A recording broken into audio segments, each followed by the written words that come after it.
పాలకొల్లు నియోజకవర్గంలో జరిగిన అభివృద్ధి వైసీపీ ప్రభుత్వ హయాంలో ప్రజలకు అందిన సంక్షేమ పథకాలు తన విజయానికి దోహదపడతాయని వైసీపీ అభ్యర్థి గుడాల గోపి ధీమా వ్యక్తం చేశారు. సిట్టింగ్ ఎమ్మెల్యే రామానాయుడు డ్రామాలు ఎవరూ నమ్మరని, ప్రజలు ఆయనకు తగిన బుద్ధి చెబుతారన్నారు. నియోజకవర్గంలో నేతలంతా కలిసికట్టుగా తన విజయానికి కృషి చేస్తున్నారని చెబుతున్న గుడాల గోపితో మా ప్రతినిధి శ్రీనివాస్ ఫేస్ టు ఫేస్.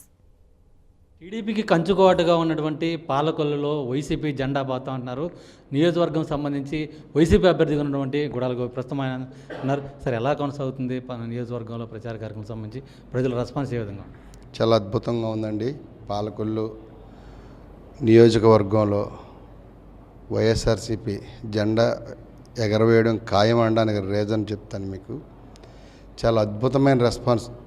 ఎందుకంటే గత 4 సంవత్సరాల 8 నెలల కాలంలో ఏదైతే అభివృద్ధి జరిగిందో ఆ అభివృద్ధి సంక్షేమ పథకాలే ఈరోజు వైఎస్ఆర్ పార్టీ ఇంత బలోపేతానికి ప్రధాన కారణం.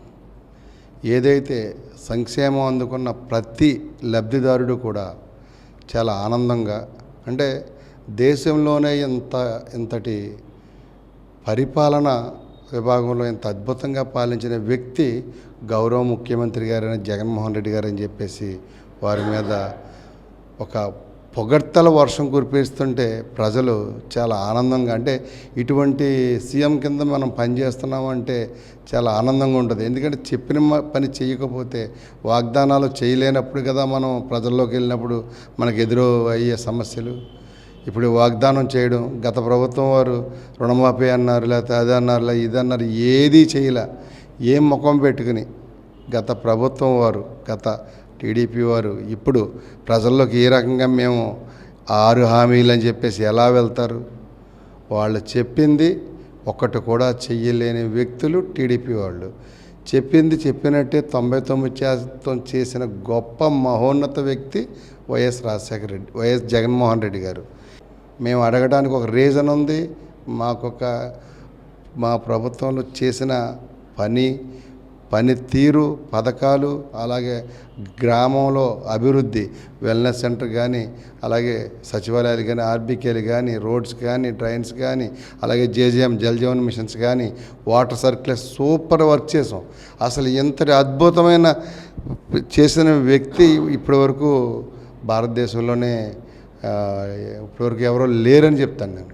ప్రత్యేకించి నియోజకవర్గంలో నాయకుల మధ్య సమన్వయం కొంత లోపం ఉందని చెప్పి గతంలో కూడా కొంత ప్రచారం జరిగింది. అదంతా ఏ విధంగా ఉంది? నాయకులంతా కూడా కలిసి వస్తున్నారా పార్టీకి సంబంధించి? నాయకులంతా కూడా బాగానున్నాం, అందరితో మమేకమవుతున్నాం, అందరూ కూడా పార్టీకి కట్టుబడే ఉన్నారు.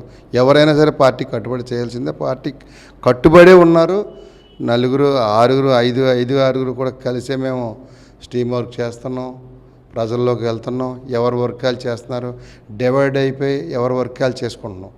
ఈ వర్క్ ఈ పక్కన ఒకరు చూసుకుంటూ ఇంకొకరు చూసుకుంటూ టోటల్ సమన్వయ లోపం అయితే లేదు. అంతా కలిసే ఉన్నాం. ఒకే దాటిగా వైఎస్ఆర్సీపీ జెండా ఎగరవేయడమే మా నాయకుల ముఖ్య లక్ష్యం. ముఖ్యంగా మీకు ప్రత్యర్థిగా ఇప్పటికే 2 సార్లు ఎమ్మెల్యేగా ఉన్నటువంటి నిమ్మల రామానాయుడు సంబంధించి ఆయన ప్రజల్లోకి వెళ్తున్న సంబంధించి కానీ ఏమీ చేయలేదు గవర్నమెంట్ ప్రజలకు నియోజకవర్గంలో అని చెప్పి పెద్ద ఎత్తున ప్రచారం చేస్తున్నారు. నియోజకవర్గంలో ఇప్పుడు జరిగింది ఏమిటి?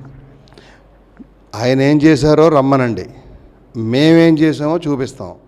ఆయన చేసింది చూపించమనండి, మేము చేసింది చూపిస్తాం. వాళ్ళ దిమ్మలకే పరిమితం, మేము నిజాయితీగా పనికి పరిమితం. అది మా దగ్గర ఉన్న క్వాలిటీ. నియోజకవర్గం సంబంధించి సమస్యలు ఏం గుర్తించడం జరిగింది? మీరు ఎమ్మెల్యేగా ఎన్నికైతే ప్రజలకు ఎటువంటి అభివృద్ధి చూపిస్తారు? మేము మాటలు చెప్పం, డ్రామాలు చెయ్యం. నిజాయితీగా ప్రజలకు ఏది అవసరమో అది చేసుకుంటూ వెళ్ళిపోతాం. చేసిన దాన్ని ఇదిగో మేము చేసామని ట్రోల్ చేసుకునే టైపు మా ప్రభుత్వంది కాదు, నాయకులుగా మాది కూడా కాదు. మొత్తానికి సంబంధించి పాలకొల్లులో వైసీపీ జెండా ఎగరవేయడం ఖాయం. గత 4 సంవత్సరాల 8 నెలల కాలంలో ప్రభుత్వం చేసినటువంటి అభివృద్ధి సంక్షేమ తమ విజయానికి దోహదపడుతుందని చెప్పి కూడా పాలకొల్లు వైసీపీ అభ్యర్థి గుడాల గోపి స్పష్టం చేస్తున్నారు. ప్రసాద్తో శ్రీనివాస్ టీవీ పాలకొల్లు నుంచి.